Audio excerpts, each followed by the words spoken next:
Hello, this is davidji, and welcome to this week's Life Tools. This week we're exploring destructive emotions.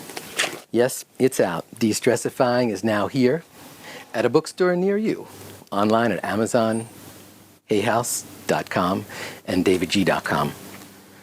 I explore pretty deeply the concept of mastering your emotions. Why? Because when we're ruled by them, we don't make the best choices. We make choices that are knee-jerk or conditioned or are patterns of behavior that have not necessarily served us at the highest level. And so we have to do something to shift from being ruled by our emotions to ruling them. Your emotions are signs. They're symptoms that somewhere you have gone against balance. Something isn't sitting right with you. Maybe it's fear. Maybe it's anger. Maybe it's disappointment. Maybe it's frustration. These are all very valid experiences. Your emotions are valid. They're your emotions. But we don't have to let them dictate our next word. And that's the difference. It's one thing to feel a certain way and to sit with that emotion and to allow it to percolate and to learn from it. It's another thing to say a conditioned word or phrase or attack someone or shut down because you feel sad or angry or disappointed. When we explore our emotions, that allows us to articulate them internally and externally. It allows us to suddenly express what we feel through our words and perhaps to another person, rather than striking out or shutting down. That version of emotional fight-flight is very real because it's hormonally and chemically driven. When we can introduce a pattern interrupt, not to stop us from feeling a certain way, but to allow us to actually not be ruled by the emotion, but to understand it, to witness it, to ask the question, why do I feel less than in this moment? Did I have an expectation that something else was going to happen? Maybe my expectation was unrealistic. Maybe the whole way I've been thinking about this entire experience could be turned on its head. And I could ask different questions, deeper questions. I could ask questions that would add value as opposed to forcing me to either strike out or constrict.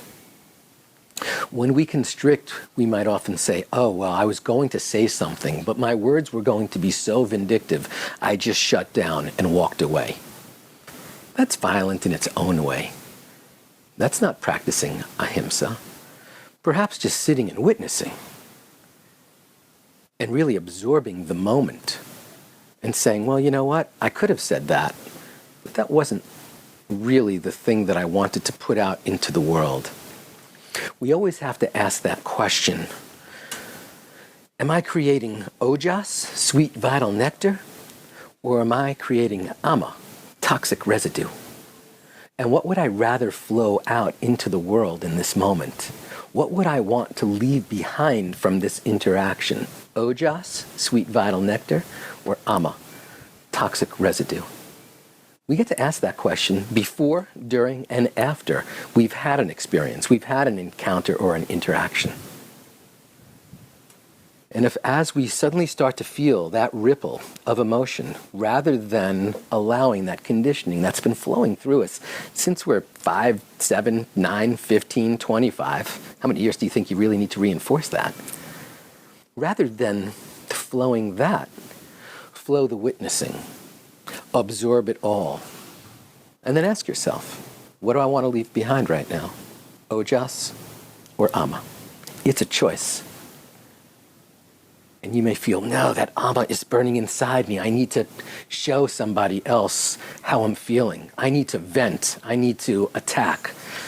Well, there's this thing, this fire, that you're either going to pour cold water on or throw at somebody else. Why not just let it burn a little bit and sit and observe the burning? Allow some of that wave of reactivity to drift away. We can do that with 16 seconds, just holding it for 4 seconds as we observe it, releasing it, and watching it the whole way as it comes out, and then holding it out and continuing to watch it. In just those 16 seconds, we'll be a little clearer. We'll realize, let the fire burn a little bit before I either throw it at someone else, direct it inward, or shut it down. Let me ask a few questions. Ojas or ama? And as long as you connect to your feelings, as long as you look at them realistically, you don't have to then respond in a conditioned way. Those two things are very, very separate.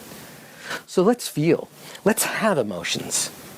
But let's not express them in a conditioned way that we've been doing for the last 30 years. Let's express them as our highest version, our best version would express them. And that starts with witnessing. From the sweet spot of the universe, I'll see you in the gap. Namaste.